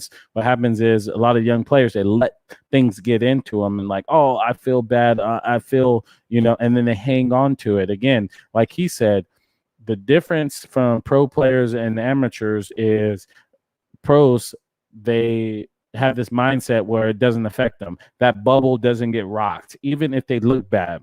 So your job is to protect that bubble. When you do that, that's definitely going to, help you to, be more consistent, be aggressive. And I think you should always be aggressive. So swing at the balls, and then you'll learn the strike zone and learn what you can and can't hit. And then it's better to be that way than being passive and walk a lot. And you think you're doing good when you're not doing what you need to be doing. You know what I mean? So I would say be aggressive, stay aggressive. A coach would rather you've been a coach would rather you be aggressive than be passive all the time, right? Yeah, definitely. And the walks will come. And actually, one of those secret I found, Jermaine, I'm curious what you think, is swinging more will actually lead to more walks, which I've done it both ways, where I was a leadoff hitter and I took on pitches, but at the same time, when I swung more, when you're crushing the ball, they're not going to want to pitch to you. So, and always know that you're always going to get another shot. Like keep thinking of the big picture in mind. Like, you swing at one bad ball, all right, or you have one bad at bat, one bad game. It's just one little thing in the big picture of you and playing ball. Exactly. I'm getting pumped right now. We helping a lot of young kids out. But before we go on to Renato's question, okay, we got Shane Harris. He said, after sending our 13 and under comp team those 11 hitters logs, go get your hitters logs. He said we are hitting 487 as a team with an OPS of 125 with an on-base percentage over 500. We are able to figure out pitchers by the second inning. Thank you. Right there. That right there was like the best thing I could hear. I'm so pumped up right now. I'm like shaking right now because I'm like fired up. You know what I mean?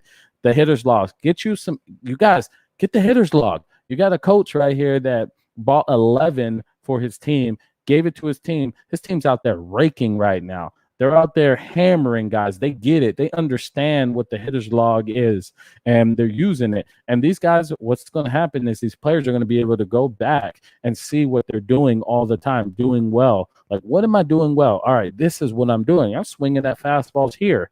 Okay, boom. Now, next thing you know, they're going to be able to get back on track sooner. So shout out to Shane Harris. I truly appreciate you. That made my night. Besides Eddie over here talking stories with me. So thank you.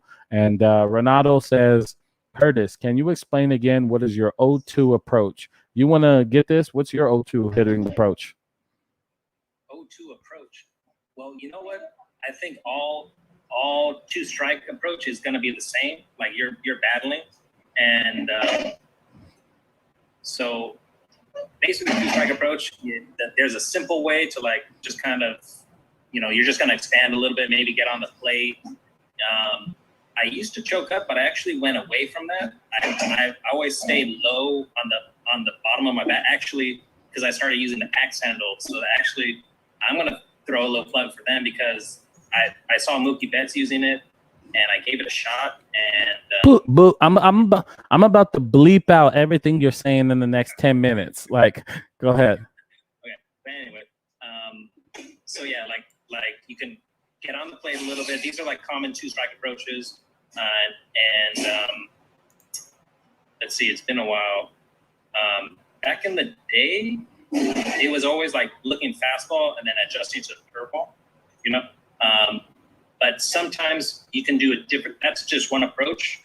There are different types of approaches for two strike hitting. That's one of them though. But Jermaine, what do you think about that? So 0-2, I would have the same approach if I had two strikes throughout the entire time. So what I would do is there's different approaches you could do. One thing is I learned from Albert Pujols, and he's trying to take an inside fastball and hit it back up the middle. So naturally what you're going to do is you're going to stay on the other pitches because you're going to force everything to be tight inside, and you're not going to come around any balls. So that's right there. That's a tip for you that will help you. So 0-2, usually do that. But here's the thing. A lot of 0-2 pitchers never throw strikes. A lot of pitchers 0-2 never throw strikes. So what I would do is, for the most part, I wouldn't even swing because I know they're not going to throw a strike. So they throw one in the dirt or they'll throw one up. And then, usually the thing is you also have to know yourself too, because if you're that player that doesn't like for me, 0-2 wasn't a worry for me because I didn't strike out.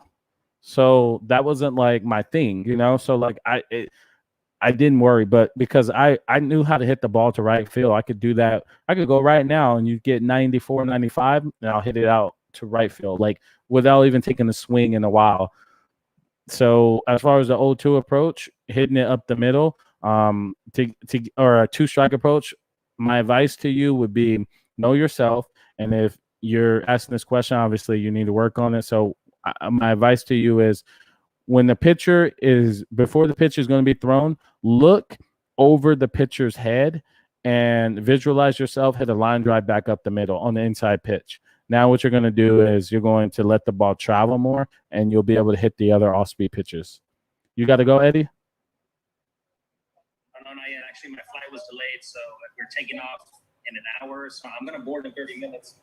Okay.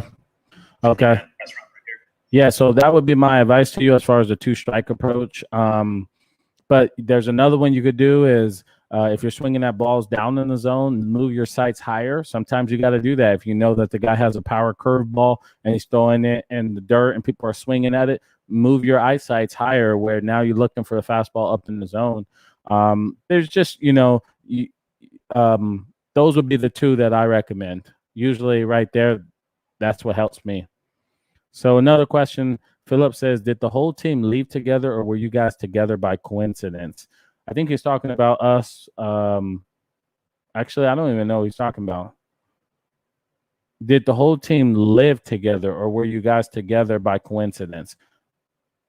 Okay, I think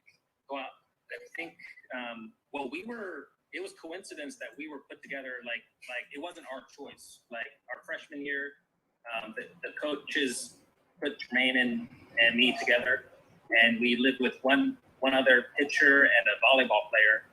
Then by second year, then we can choose, who we wanted to live with and room with. And then normally by like junior year, there's like a baseball house where like there's like 8 guys living together. But sometimes there's like one guy living all by himself too. Like it kind of just depends on that. Yeah, I think that's what he was asking. He's about to jump on in a second.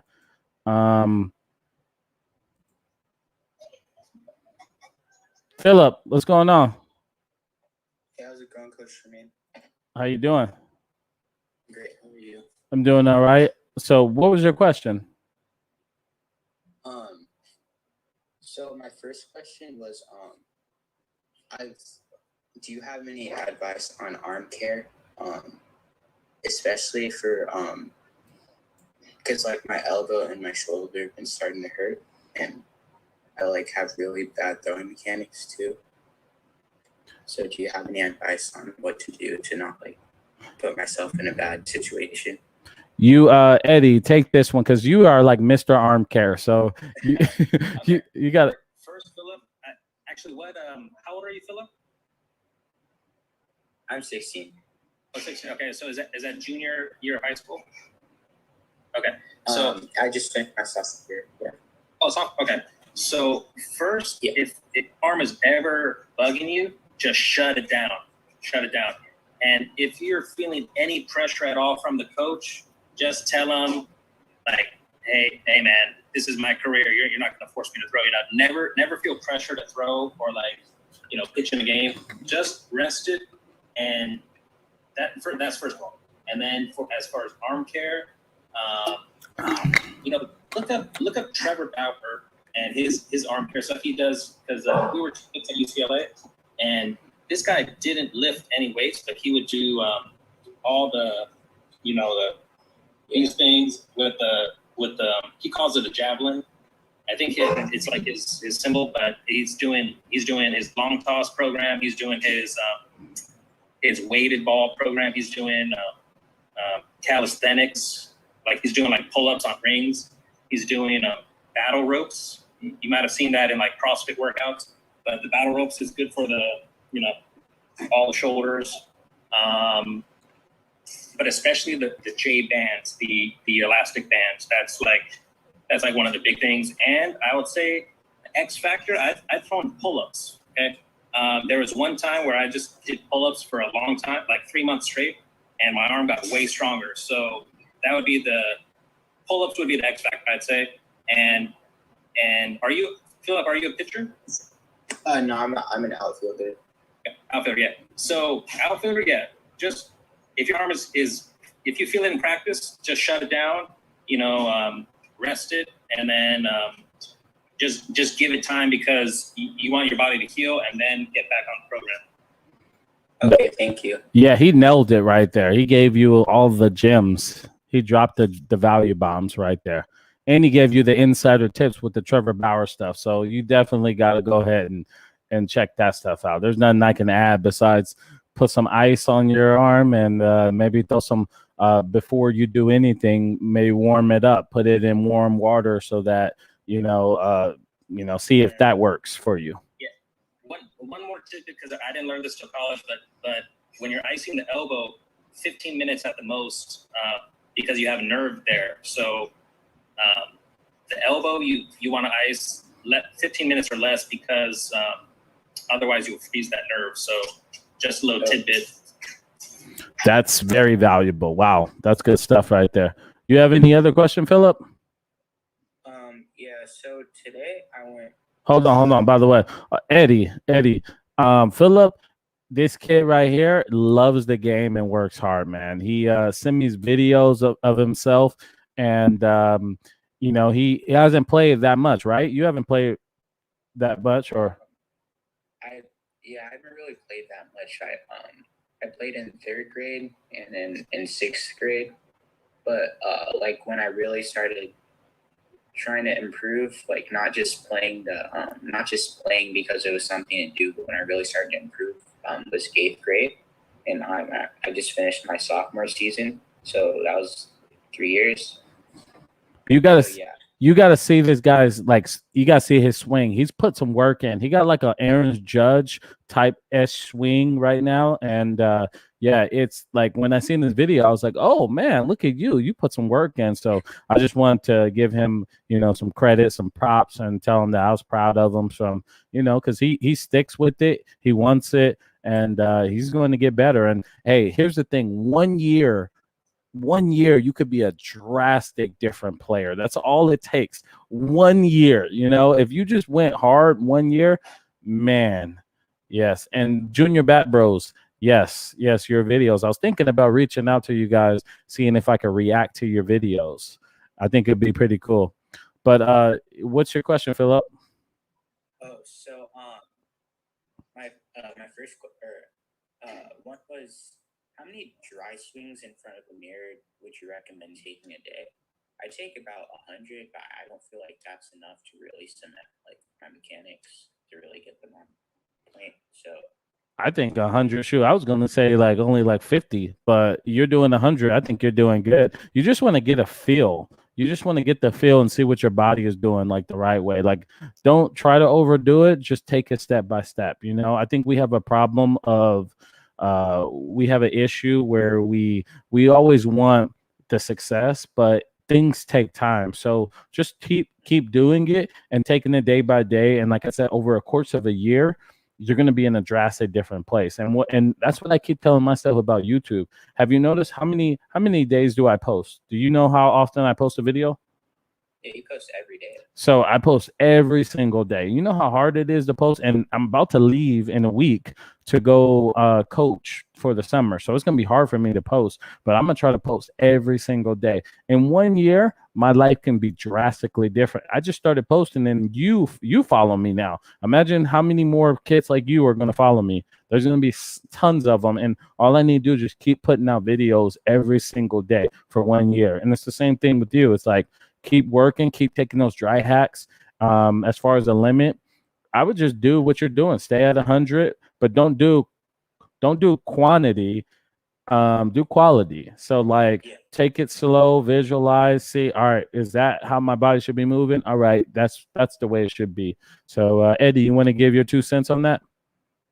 Yeah, same thing. Take your dry hacks. Maybe invest in a hitting jacket. Start low, like 4 ounces, 8 ounces, or swing a heavy bat sometimes. And if you have wiffle balls, set that up at a tee. Maybe you could do it on your street because, doing dry hacks, that's good. But if you just put up a little tee, maybe you get a little extra work that might turn into 200 or 300 swings at a time. Yeah, thank you. Awesome. And sorry. Go ahead. One more tidbit. I have some friends in Paris, and they actually started late some at 12, 14, some at 16 years old. They started playing baseball. And actually, Jermaine, you met him, Sheikh and Gael. We had the kebab together. Yeah. Back when Jermaine visited Paris. But these guys started late, but they love the game so much that they put in the work. Now they're some of the best players in France. And now I think they're like 23 or 24. So yeah, definitely just keep playing, Philip, and keep up the work. And like I said, just always, with your arm care, always trust yourself. If you feel anything, even if it's a big game, just be like, all right, you know what? Nah, not today. Let me get the next one. Just rest it out. Yeah, for sure. Well, hey, thanks, Philip, for calling in and joining the show. I think we're gonna have to get Eddie back on the show because he, Yeah. we do some good stuff together. Did you get the did you get the email where I said thank you? Just to make sure. No, I didn't. I don't think I got it. My email is Okay. my email gets hammered every single day. Like, so like sometimes I'm just like, I don't even see stuff anymore, Yeah, but yeah, that video is in the original one where you asked me to send it over. Oh, the testimonial? Yeah. Okay, awesome. Thank you. I appreciate that. Yeah, thank you. Thank you, Jermaine. Thank you, Ed. All right, let's enter a few more questions and then we'll get out of here. Frank says, what exactly is the hitter's log? The hitter's log is basically like a hitter's journal. And basically what you're going to do with the hitter's journal is track everything, your at-bats, your thoughts, your pitches you see, the drills that you do in practice, your mental state. You're going to put it all on there. And eventually over a good sample size, you'll be able to know what's your strengths and weaknesses as a hitter. And then you can play to your strengths and go around your weaknesses. Something I highly recommend. Coaches are buying it for their entire team, as you've seen with Shane, which I need to put this up somewhere. This needs to be on my website now. And so, yeah, as you see here, coaches are buying them and other coaches are buying as well. And kids are having, success with it. So get you one. Link will be in the description. Junior Bat Bros, what's up, Jermaine? Going into day 2 at Ripken with 3 seed out of 24 teams. The boys are pumped to play tomorrow. Congrats. Play hard. Have fun. Those little guys can swing it. And then he says, yeah, that would be cool. The boys are constantly learning. Could always use more feedback. Just be nice. Also, I'll be nice. I'm not mean. So awesome. Well, Ed Murr, I appreciate you jumping on. I'm about to get some food now and getting ready. Might do a video here soon too because I leave in 9 days, man. I leave in 9 days, so I'm trying to crank out videos right now, and so I can have some stored so that I could just start releasing them on those days where it's tough for me to do anything, Yeah, and make sure you take a lot of video footage of like going to the plane, or driving over there, getting to the stadium, showing us like the field and the clubhouse. Some of the interview the guys because I know some of them will be in the big leagues in about 5 years. So yeah, interview them, see what they do because these are the best 19, 20, 21-year-olds in the nation. So see what they do because they're probably doing something that works for them, to be the best in the country. Yeah, I might be interviewing all my whole team, to be honest. I might be interviewing every one of those kids and be like, hey, man, yeah, come over here. Tell me what you do. How do you hit for power? What are you thinking? And then I'm going to tell them, hey, you better listen to me. You better listen. I know what I'm talking about. Nah, I'm not going to be that coach. There's always that one coach that's like, I did this. You need to respect me. I did it.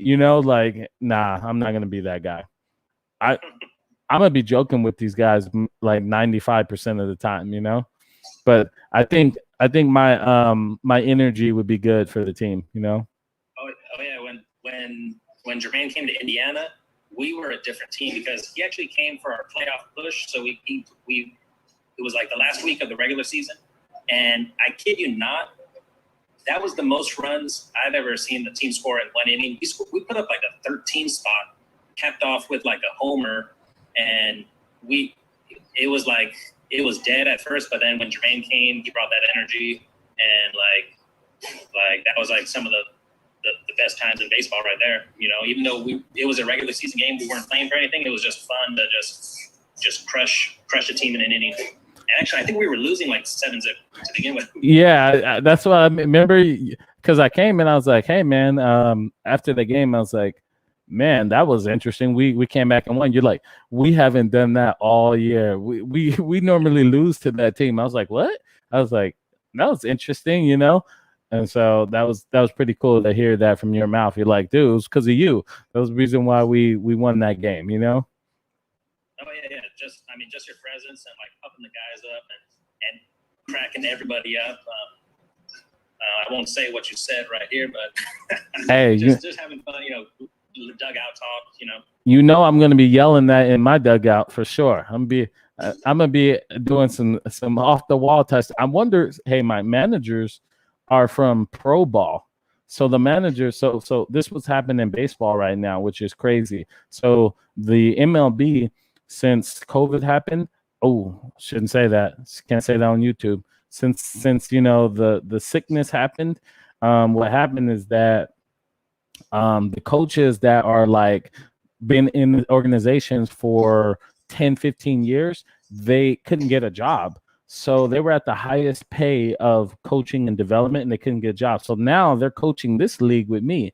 And the head coach, he called me up and he's like, "Hey, you're gonna know how to deal with these players more than I am because I haven't been around college guys in like 40 years." You know what I mean? So like he goes, "I've been coaching AAA for 20 years." So like he's like, I'm gonna have to, I'm gonna need you to basically help me. I was like, "Yeah, I got you," because I know I'll be able to relate to him. But I know that they won't understand the college mindset or the college in energy. You know what I mean? You know how the college is. College is it's two different games. Pro game is the coach just sits like this and you do what you do, and the college game's like, let's go, like, you know what I mean? Yeah. Yeah, and I think there's always a place for it because, of course, when you get pumped up with the team, that's some of the best times. But I think with your coach, I think that's cool that he's already telling you that because he has awareness, and I think that's going to be a good situation for you because he seems like he's aware. He's like open to like, hey, I might not be able to connect as well, but I'm going to be reaching out to you. So I think that'll be a cool situation for you to get your feet wet in coaching. Yeah, for sure. Yeah, it seemed like gonna be some good dudes, so it's gonna be pretty cool. I haven't even announced it on my channel yet. I think I need to make a video saying, "Hey, here's the situation, guys," and do what you said, where I start vlogging it and giving like, hey, this is the experience, and if there's some guys out there, I might have to interview them on the other teams. Hey, talk to these guys, give some interviews. Shoot, there's going to be so much content ideas that's going to pop in my head. It's just, you know what I mean? It's going to be an awesome experience. Yeah, totally. Well, yeah, man. Well, good luck in 9 days. I'm about to walk over to the gate to board my flight. But Jermaine, it was nice talking to you like always. You definitely want to do this again. Yeah. Maybe we set up a time a little earlier for my French buddies to jump on in France. Yeah, we have to do one for them. I usually do right now every Saturday at 9 p.m. Eastern time, 6 p.m. Your time. But if we want to do something for them, we can do it a little earlier. We can make it like two in one day or something like that. But yeah, I definitely want to have you on. This was pretty cool. I might have to just grab other players that I played with and bring them on as well, because normally I just answer all their questions.